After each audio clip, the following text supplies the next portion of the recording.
क्या private limited company register हो गई, सारे हमारे सर्टिफिकेट ऑफ इनकॉर्पोरेशन भी आ गए, पैन भी आ गया, टैन भी आ गया, और हमारे अदर सर्टिफिकेशन भी आ गए, जीएसटी सर्टिफिकेट वगैरह भी आ गए, तो क्या सारा काम कंप्लीट हो गया, अब हमें कुछ नहीं करना, अब हमें सीधे बिजनेस चलाना स्टार्ट कर देना? नहीं, ऐसा नहीं है। प्राइवेट लिमिटेड कंपनी के रजिस्ट्रेशन सर्टिफिकेट आने के बाद तुरंत बाद आपको एक करंट अकाउंट ओपन करवाना होता है। जो भी पेड अप से कैपिटल आपने रखी है कंपनी की, वो आपको उसमें कंपनी के अकाउंट में डालना होता है। जो जो सब्सक्राइबर हैं वो अपने अपने अकाउंट से उसमें पे करते हैं। कंपनी के अकाउंट में जब प्राइवेट लिमिटेड कंपनी का जो करंट अकाउंट खाता खुल जाता है, उसके खाता खुलने के बाद उस स्टेटमेंट को विद इन 6 मंथ, या ये कहें कि विद इन 180 डेज आपको एक फॉर्म फाइल करना होता है, फॉर्म 20A मिनिस्ट्री में। ये फॉर्म आप बताते हैं, या तो आप जैसे ही कंपनी का खाता आपने स्टार्ट करा, सब्सक्राइबर अमाउंट आ गया, उसके तुरंत बाद ही आप फॉर्म INC 20A फाइल करिए और अपने कमेंसमेंट ऑफ बिजनेस सर्टिफिकेट लेकर कंपनी के बिजनेस को स्टार्ट करिए। अगर आपको कुछ अभी आपने काम स्टार्ट नहीं करा है, कंपनी का खाता भी नहीं खुला है, तो आपके पास समय है कि विद इन 180 डेज आप अपना कंपनी के खाता खुलवाने के का काम कर सकते हैं। प्लस उसमें सब्सक्राइबर अमाउंट डालने के बाद विद इन 180 डेज आपके पास टाइम पीरियड होता है कि आप 20A फॉर्म फिल कर सकते हैं। जब तक आप ये फॉर्म फिल नहीं करते, आप कमेंसमेंट ऑफ बिजनेस सर्टिफिकेट आपको नहीं मिलता और प्राइवेट लिमिटेड कंपनी में आप काम नहीं कर सकते। हाँ, क्या मैं बिना INC 20A फॉर्म फिल करे, बिना उसे अप्रूवल लिए क्या मैं काम कर रहा हूं, क्या किसी को पता नहीं चलेगा? तो इस बात को आप भूल जाइए। INC 20A फॉर्म अगर आप नहीं फिल करते हैं तो आपके ऊपर जो पेनल्टी आएंगी वो आएंगी, प्लस आपके बैंक अकाउंट मोस्टली सीज कर दिए जाते हैं। बैंक्स इस चीज पे काफी ध्यान रखते हैं कि वो सारे बैंक अकाउंट्स को कंपनी के सीज कर देते हैं अगर कोई आपने बैंक अकाउंट ओपन करवाया है और उसमें INC 20A का कंप्लायंस नहीं कराया तो। प्लस मिनिस्ट्री भी पूरा ध्यान रखती है कि INC 20A अगर किसी कंपनी का फाइल नहीं हुआ तो मिनिस्ट्री भी आपके सर्टिफिकेट्स को कैंसिल कर देती है, कंपनी को सीज कर देती है, आप कंपनी को रन नहीं कर पाते हैं। अब इसके बाद क्या इसके बाद भी कुछ कंप्लायंसेस हैं? इसके अलावा भी कुछ कंप्लायंसेस हैं। तो इसके अलावा भी काफी सारे कंप्लायंसेस हैं। जैसे ही कंपनी इनकॉर्पोरेट होती है, विद इन 30 डेज आपको कंपनी के ऑडिटर अपॉइंट करना होता है।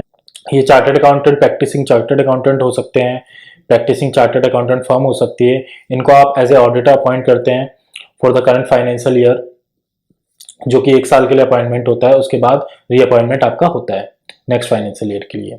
और हम ये जान लेते हैं कि प्राइवेट लिमिटेड कंपनी में क्या खर्चे होते हैं। प्राइवेट लिमिटेड कंपनी को बनाने में क्या कॉस्ट आती है, उसको चलाने में क्या कॉस्ट आती है। तो प्राइवेट लिमिटेड कंपनी को रजिस्टर करने के लिए जो कॉस्ट हमारी होती है वो 10 से 12 हजार होती है, जिसमें मोस्टली गवर्नमेंट फीस इंक्लूड होती है। अगर गवर्नमेंट फीस ज्यादा आती है तो फिर उसके अकॉर्डिंग वो फीस बढ़ती रहती है। अब क्या इनकॉर्पोरेशन के अलावा क्या कोई गवर्नमेंट फीस या कोई और फीस नहीं जाती?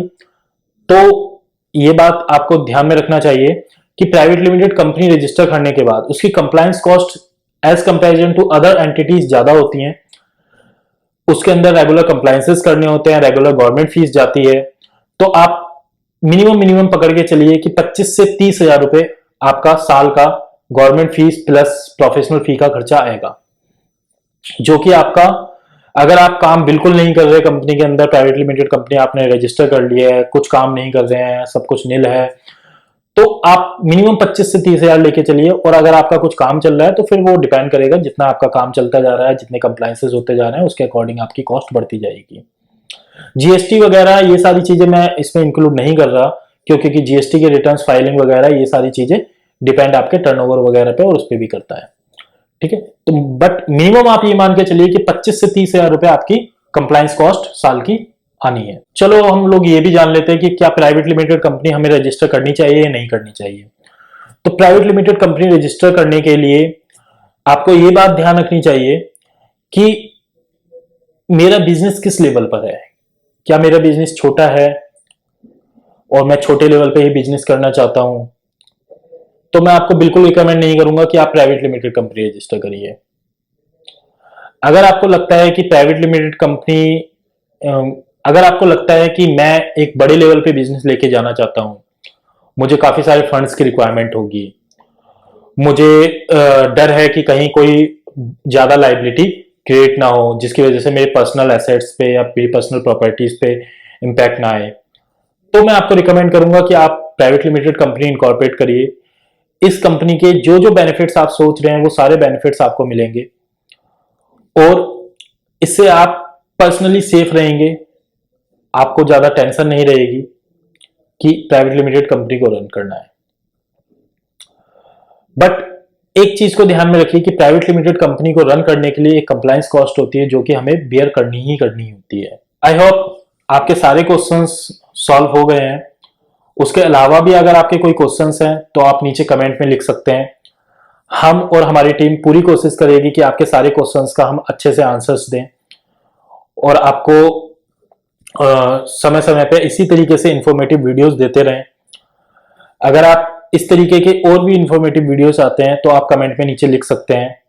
इस तरीके की और भी कोई आपके बिजनेस से संबंधित या किसी भी तरीके से आपका रजिस्ट्रेशन कंप्लायंसेस से संबंधित आपको इन्फॉर्मेशन चाहिए तो भी आप कमेंट में नीचे लिख सकते हैं। हम पूरी कोशिश करेंगे कि हम उन टॉपिक्स पे आपके लिए वीडियोस बनाएं और ऐसी ही वीडियोस रेगुलर आप देखते रहें।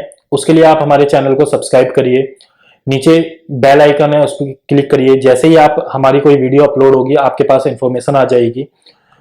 हमारे साथ जुड़े रहिए। Thank you so much.